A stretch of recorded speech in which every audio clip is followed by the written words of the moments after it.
बिस्मिल्लाहिर्रहमानिर्रहीम। करोड़ों दुरूद सलाम हज़रत मोहम्मद सल्लल्लाहु अलैहि वसल्लम पर। सेड राइट्स के तमाम मुअज़्ज़ज़ सामीन को खुश आमदीद। हमारी दुआ है कि आप जहां भी रहे अल्लाह ताला की हिफाजत में रहें।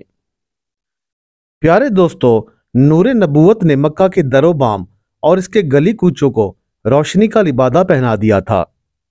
हजरत साद बिन अबी वकास अभी एक कमसिन नौजवान थे, शबाब से भरपूर और नाजो नेमत के परवरदा थे।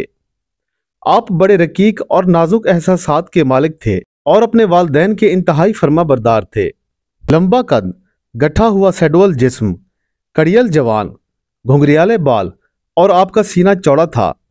आपकी पाकीज़ा आदात व अतवार, खशू व खजू से आरास्ता जुरात व शुजात और तहम्मुल व बुर्दबारी का खूगर थे। दोस्तों, हजरत साद बिन अबी वकास वो सहाबी हैं जिन्हें नबी पाक सल्लल्लाहु अलैहि वसल्लम ने अपनी हयात तैयबा में जन्नत की बशारत दी। आपका शुमार अशरा मुबशरा में होता है। दोस्तों, हजरत साद बिन अबी वकास 17 साल की उम्र में ही बूढ़ों जैसी दानाई और दूर अंदेशी समेटे हुए थे। आपको इन बच्चेगाना खेलों से कोई रगबत नहीं थी जिनमें इनके हमसन नौजवान गैर मामूली दिलचस्पी का इजहार करते थे और बड़े शौक से हिस्सा लेते थे।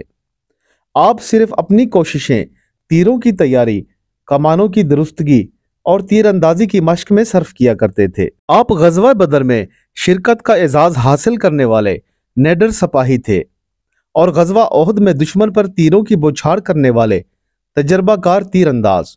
दोस्तों, हजरत साद बिन अबी वकास ने जिस रोज इस्लाम कबूल किया तो वो इस्लाम और मुसलमानों के लिए इंतहाई खैर व बरकत का दिन था।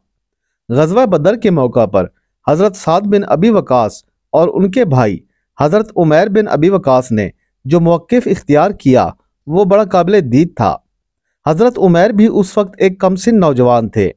उनकी उम्र हद बलूगत से कुछ ही मुतजाविज़ थी। जंग की रवानगी से कबल जब रसूलुल्लाह सल्लल्लाहु अलैहि वसल्लम ने मुसलमान मुजाहिदीन का जायजा ले रहे थे तो हजरत उमैर इस डर से आपकी निगाहों से छुपने की कोशिश कर रहे थे कि रसूलुल्लाह की नजरों में ना आ जाएं और शायद वो आपको जंग पर जाने से मना कर दे। मगर रसूलुल्लाह सल्लल्लाहु अलैहि वसल्लम ने आपको देख लिया और आपको वापस कर दिया। वापसी का हुक्म सुनकर हजरत उमैर रोने लगे। आखिर रसूलुल्लाह सल्लल्लाहु अलैहि वसल्लम ने उन पर तस खाकर उनको जंग में शरीक होने की इजाजत मरहमत फरमा दी। इजाजत मिल गई तो हजरत साद बिन अबी वकास खुश खुश उनके पास गए और अपने हाथ से उनकी कमर में तलवार बांधी और फिर दोनों भाई जहाद फी सबीलिल्लाह का हक अदा करने के लिए रवाना हो गए। और जब जंग खत्म हुई तो हजरत साद बिन अबी वकास ने अपने भाई हजरत उमैर को खून शहादत में लथपथ मैदान बदर में छोड़कर अल्लाह ताला से अज्र की उम्मीद लिए तन्हा वापस लौट आए। जंगे ओहद में जब मुसलमानों के पांव उखड़ चुके थे तो वो हजूर सल्लल्लाहु अलैहि वसल्लम को छोड़कर बिखर गए थे और यहाँ तक कि उस वक्त आप सल्लल्लाहु अलैहि वसल्लम के साथ चंद साहबा कराम ही रह गए थे जिनकी तादाद 10 या उससे भी कुछ कम थी। दोस्तों, हजरत साद बिन अबी वकास डट कर अपनी कमान से रसूलुल्लाह सल्लल्लाहु अलैहि वसल्लम का दिफा करते रहे। उस वक्त आपकी कमान से निकला हुआ तीर अपने सही निशाने पर लगता था और किसी न किसी मुशरिक के लिए अजल का फरिश्ता साबित होता था। जब रसूलुल्लाह सल्लल्लाहु अलैहि वसल्लम ने हजरत साद बिन अबी वकास को इस शान से तीर अंदाजी करते देखा तो यह कहकर उनको मजीद तीर अंदाजी पर उकसाया, साद तीर चलाओ, मेरे माँ बाप तुम पर कुर्बान। लेकिन हजरत साद बिन अबी वकास उसी वक्त अपनी अजमत की बुलंद तरीन चोटी पर पहुंच गए जब हजरत उमर फारूक ने ईरानियों के खिलाफ एक फैसला कुन जंग का इरादा फरमाया। ऐसी फैसला कुन जंग कि जो उनकी सल्तनत का खात्मा कर दे, जो उनके तख्त को मुतजलजल कर दे और ईरान की सरजमीन से बुत परस्ती को जड़ से उखाड़ फेंके। चुनाचा उन्होंने अपने सारे गवर्नरों के नाम ये तहरीरी हुक्म भेजा, हर उस शख्स को मेरे पास भेज दो जिसके पास जंगी महारत या लड़ने की जुर्रत और शुजात हो या किसी के पास असलहा या घोड़ा हो तो वो इस जंग में मेरे साथ जरूर शिरकत करे। उस वक्त के खलीफा वक्त अमीरुल मोमिनीन हजरत उमर फारूक के इस हुक्म की तामील के लिए हर तरफ से मुजाहिदीन के वफूद मदीना पहुंचना शुरू हो गए।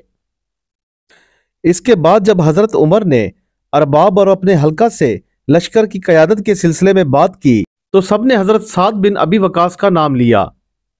چنانچہ حضرت عمر فاروق نے ان کو طلب کر کے فوج کی کمان ان کے ہاتھ میں سونپ دی۔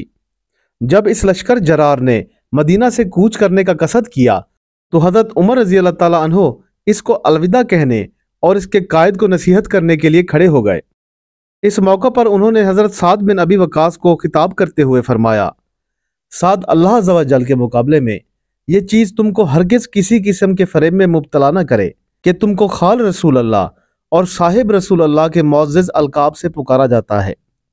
یاد رکھو، اللہ تعالیٰ کبھی برائی کو برائی کے ذریعے نہیں مٹاتا، بلکہ وہ ہمیشہ برائی کو بھلائی سے محو کرتا ہے۔ اس کے بعد حضرت سعد بن ابی وقاص مدینہ سے روانہ ہو کر قادسیہ پہنچے۔ یہ وہ مقام ہے جو کوفہ سے 45 میل کے فاصلے پر واقع ہے اور جہاں مسلمانوں اور ایرانیوں کے درمیان 16 ہجری میں وہ فیصلہ کن معرکہ پیش آیا تھا، جس میں مسلمانوں کو زبردست فتح حاصل ہوئی اور جس کے بعد کوئی بھی ایرانی کسی مسلمان کے سامنے ٹک نہ سکا۔ تلواروں کی جھنکار، تیروں کی سنسناہٹ اور گھوڑوں کی ہنہناہٹ کے سوا کوئی دوسری آواز سنائی نہ دیتی تھی۔ مسلمانوں نے دشمن کو ہر طرف سے گھیرے میں لے لیا اور لا الہ الا اللہ اور اللہ اکبر کے نعرے بلند کرتے ہوئے ہر سمت سے دشمن کی صفوں میں گھس گئے۔ آخر ایک زبردست اور گھمسان کی جنگ کے بعد مسلمان ایرانی سپہ سالار رستم کو قتل کرنے میں کامیاب ہو گئے۔ انہوں نے اس کا سر نیزے پر اٹھا لیا۔ اس کے بعد ایرانی افواج کے دلوں میں مسلمانوں کا رعب اس طرح مسلط ہو گیا اور ان کی ہمتیں اس طرح پست ہو گئی کہ ایک مسلمان سپاہی کسی ایرانی کو اشارے سے اپنے پاس بلاتا اور بسا اوقات اسی کی تلوار سے اس کا کام تمام کر دیتا تھا۔ دوستو، اس جنگ میں مسلمانوں کے ہاتھ بہت سارا مال غنیمت آیا۔ دوستو، حجت الوداع میں حضرت سعد بن ابی وقاص حضور پاک صلی اللہ علیہ وآلہ وسلم کے ہمراہ تھے اور آپ بیمار ہو گئے تو رسول اللہ صلی اللہ علیہ وآلہ وسلم آپ کی تیمارداری کے لیے تشریف لائے۔ حضرت سعد بن ابی وقاص نے عرض کی، یا رسول اللہ، میں مالدار ہوں، میری ایک ہی بیٹی ہے جو پوری جائیداد کی وارث بنے گی اور میرا دل چاہتا ہے کہ اپنا 2/3 مال اللہ کی راہ میں صدقہ دے دوں۔ آپ صلی اللہ علیہ وآلہ وسلم نے فرمایا کہ نہیں، یہ بہت زیادہ ہے۔ حضرت سعد نے دوبارہ عرض کی کہ یا رسول اللہ، میں اپنا آدھا مال اللہ کی راہ میں دے دوں۔ آپ نے فرمایا نہیں، یہ بھی زیادہ ہے۔ عرض کی، کیا تیسرا حصہ اللہ کی راہ میں دے دوں؟ فرمایا ہاں، تیسرا حصہ کی اجازت ہے اور یہ تیرے لیے کافی ہے۔ اے سعد، یاد رکھو، ورثہ کو مالدار چھوڑ کر دنیا سے رخصت ہونا بہتر ہے۔ ایسا نہیں ہونا چاہیے کہ وارث لوگوں کے سامنے دست سوال دراز کرتے پھرے۔ تم اللہ کی راہ میں جو بھی خرچ کرو گے اس کا اجر و ثواب تمہیں ضرور دیا جائے گا، لیکن اپنے ورثہ کا بھی خیال رکھو۔ دوستو، جنگ قادسیہ میں فتح حاصل کرنے کے بعد مدائن میں لشکر اسلام کا ایرانیوں کے ساتھ مقابلہ ہوا اور یہاں بھی ایرانی کیل کانٹے سے لیس ہو کر میدان میں اترے تھے۔ یہاں لشکر اسلام کے لیے ایک مشکل یہ بھی تھی کہ ایرانی فوج اور اسلامی لشکر کے درمیان دریائے دجلہ حائل تھا۔ ایرانی دریا کے کنارے پر مورچہ زن تھے۔ انہوں نے یہاں دفاعی طرز عمل اختیار کیا ہوا تھا اور انہوں نے اپنے بچاؤ کی خاطر دریائے دجلہ کے تمام پل مسمار کر دیے تھے۔ چنانچہ اس موقع پر فیصلہ کن معرکہ آرائی کے لیے ضروری تھا کہ لشکر اسلام پیش قدمی کرے۔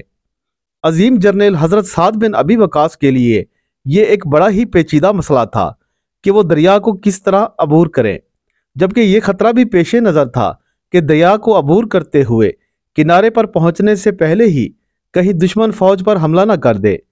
چنانچہ اس صورتحال میں اس کا پلڑا بھاری ہو جائے گا، جبکہ لشکر اسلام دریا برد ہو جائے گا۔ کافی غور و خوض کے بعد انہوں نے 2 لشکر ترتیب دیے۔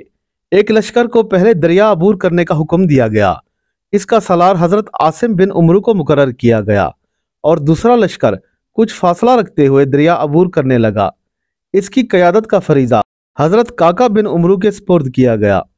یہ طرز عمل اس طرح کارگر ثابت ہوا کہ کوئی بھی حضرت سعد بن ابی وقاص کو داد دیے بنا نہ رہ سکا۔ چشم فلک نے دیکھا کہ مجاہد آپس میں یوں باتیں کرتے جا رہے تھے جیسے وہ خشک میدان میں چلے جا رہے ہوں۔ حضرت سلمان فارسی بھی اس لشکر میں شامل تھے۔ انہوں نے اس موقع پر ایسے ایمان افروز کلمات کہے جو تاریخ کے اوراق میں सुनहरी हरूफ में लिखे जाने के काबिल हैं। इस्लाम एक कामिल और आफाकी दीन है।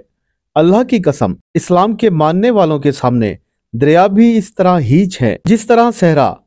मुझे कसम है उस जात की जिसके कब्जे में मेरी जान है, वाकई साद इस काबिल हैं। आज जितने भी मुजाहिद दरिया के पानी में दाखिल हुए हैं उतने ही सलामती से बाहर निकल आएंगे।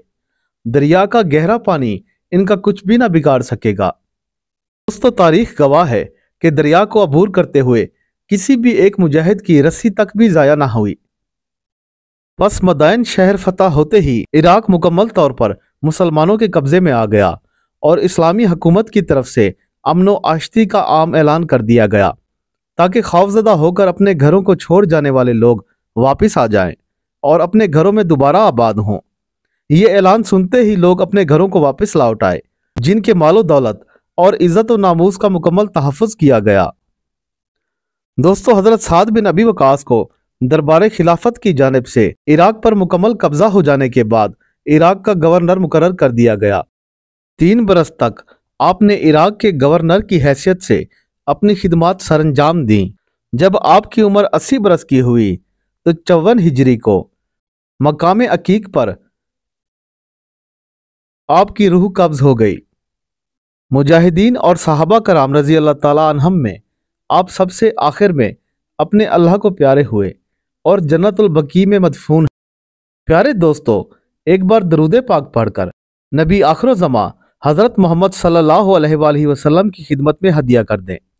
उम्मीद करता हूँ आपको ये वीडियो पसंद आई होगी। हमारे चैनल को ज़्यादा से ज़्यादा सब्सक्राइब करें और वीडियो को शेयर करना ना भूलें। मिलते हैं कल इंशाल्लाह एक नए किस्से के साथ। तब तक के लिए अल्लाह हाफिज़।